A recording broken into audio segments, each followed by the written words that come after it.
happened to smoking? Truly. Whatever happened to smoking? Can I tell you right now? And I'm sorry. I need to apologize. I'm a little raspy today. We did a big celebration after Madison Square Garden last night, and we went to the duplex. And the next thing you know, the fog machine was so fucking intense. It feels like I smacked a poke. I can't even talk. Smoked a pack of cigarettes. I just had a stroke live on air.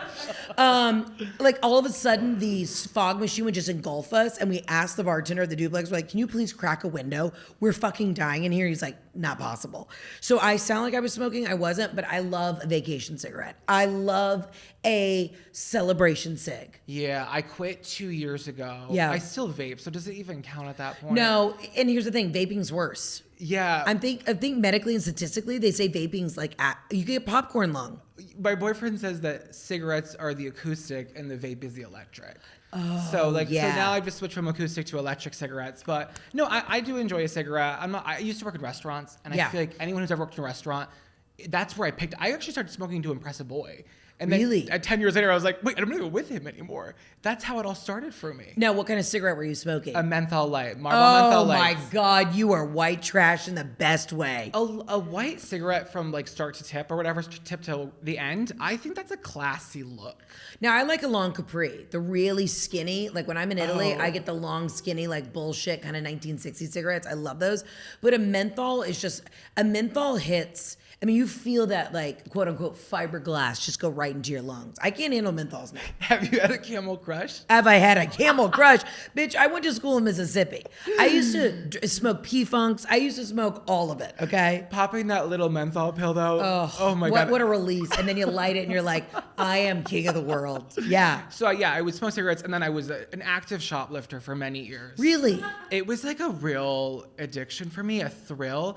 The biggest thing I ever shoplifted. And what's the statute of limitations on shoplifting? I don't know. Just don't tell the stories you stole from. So yeah, I was at a theme park, and I stole a prop that was of a mythical thing. Okay. Right up the sleeve. Right up the sleeve. It was $70. Why did I steal that? I don't know. Did you get a rush from it? I did. Okay. I was really broke for a long time. Okay. Thank God, not any longer. Like the credit score is up.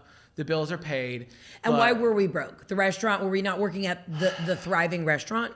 Because I've worked every restaurant job you can imagine. So I've been there. I've been broke. I did not come from any money at all. My parents have always been like struggling. We weren't like poor, but when college came, like there was no money to give me anything.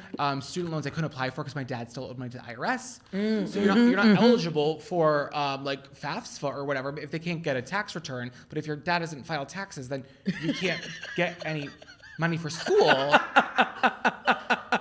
And then I tell my mother about this, and she's like, "This is a sore subject." I'm like, "This is my life." Yeah, this is actually my life. I can't get an education because you're afraid to just call, like, just to turn your funds into the IRS. I can't form a sentence. What was I trying to say?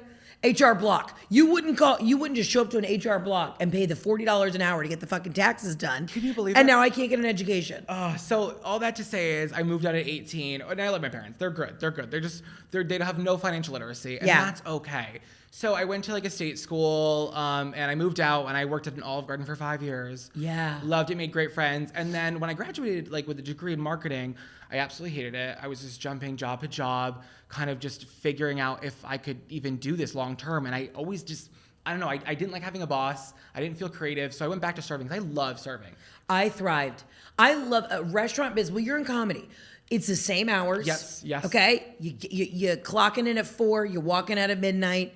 It's fast-paced energy. Cash in hand. It's a automatic, you know whether or not, like, you're getting the feedback immediately. Yes. You know once you touch that table whether they like you, whether you have, a connection, if there's chemistry. It's the same high. It's the same addiction as probably doing stand-up as working in a restaurant.